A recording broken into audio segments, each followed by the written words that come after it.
सहरी में उठना तो है ना जी, दही लेने भी जाना पड़ता है, दूध लेने भी कई दफा जाना पड़ता है, तो उठना तो है। तो ऐसा ना करें कि 10 मिनट पहले उठे, उठ के पहले तहज्जुद की नमाज पढ़ें। वो नमाज जिसके बारे में मेरे नबी पाक अलैहिस्सलाम ने फरमाया, जब बंदा तहज्जुद के लिए खड़ा होता है तो रब उसे देख के मुस्कुराता है जो उसकी शान के लायक। बाकी नमाजों पे सवाब हो रहा है, तहज्जुद के वक्त अल्लाह मुस्कुरा रहा है। और हुजूर फरमाते हैं, अगर जवान आदमी तहज्जुद के लिए उठे तो रब फरिश्तों के सामने फख्र फरमाता है। तो तहज्जुद की नमाज हर रोज मौका होना है, उठना ही उठना है। शहरी के लिए तो उठना ही है, तो वही वक्त तहज्जुद का है। खूब तहज्जुद की नमाज पढ़े। सहरी में उठना तो है ना जी, दही लेने भी जाना पड़ता है, दूध लेने भी कई दफा जाना पड़ता है, तो उठना तो है। तो ऐसा ना करें कि 10 मिनट पहले उठे, उठ के पहले तहज्जुद की नमाज पढ़ें।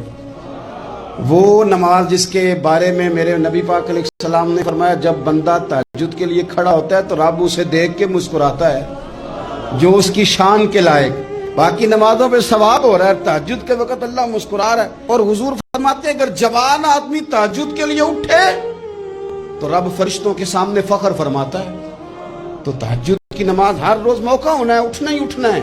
शहरी के लिए तो उठना ही है, तो वही वक्त तहज्जुद का है। खूब तहज्जुद की नमाज पढ़े। सहरी में उठना तो है ना जी, दही लेने भी जाना पड़ता है, दूध लेने भी कई दफा जाना पड़ता है, तो उठना तो है। तो ऐसा ना करें कि 10 मिनट पहले उठे, उठ के पहले तहज्जुद की नमाज पढ़ें।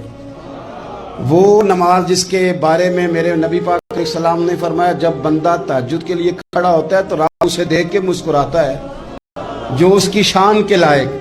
बाकी नमाजों पे सवाब हो रहा है, तहज्जुद के वक्त अल्लाह मुस्कुरा रहा है। और हुजूर फरमाते हैं, अगर जवान आदमी तहज्जुद के लिए उठे तो रब फरिश्तों के सामने फख्र फरमाता है।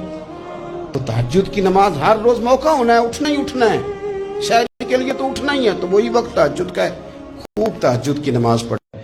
सहरी में उठना तो है ना जी, दही लेने भी जाना पड़ता है, दूध लेने भी कई दफा जाना पड़ता है, तो उठना तो है। तो ऐसा ना करें कि 10 मिनट पहले उठे, उठ के पहले तहज्जुद की नमाज पढ़ें। वो नमाज जिसके बारे में मेरे नबी पाक अलैहिस्सलाम ने फरमाया, जब बंदा तहज्जुद के लिए खड़ा होता है तो रब उसे देख के मुस्कुराता है जो उसकी शान के लायक। बाकी नमाजों पे सवाब हो रहा है, तहज्जुद के वक्त अल्लाह मुस्कुरा रहा है। और हुजूर फरमाते हैं, अगर जवान आदमी तहज्जुद के लिए उठे तो रब फरिश्तों के सामने फख्र फरमाता है। तो तहज्जुद की नमाज हर रोज मौका होना है, उठना ही उठना है। शहरी के लिए तो उठना ही है, तो वही वक्त तहज्जुद का है। खूब तहज्जुद की नमाज पढ़े। सहरी में उठना तो है ना जी, दही लेने भी जाना पड़ता है, दूध लेने भी कई दफा जाना पड़ता है, तो उठना तो है। तो ऐसा ना करें कि 10 मिनट पहले उठे, उठ के पहले तहज्जुद की नमाज पढ़ें। वो नमाज जिसके बारे में मेरे नबी पाक अलैहिस्सलाम ने फरमाया, जब बंदा तहज्जुद के लिए खड़ा होता है तो रब उसे देख के मुस्कुराता है जो उसकी शान के लायक।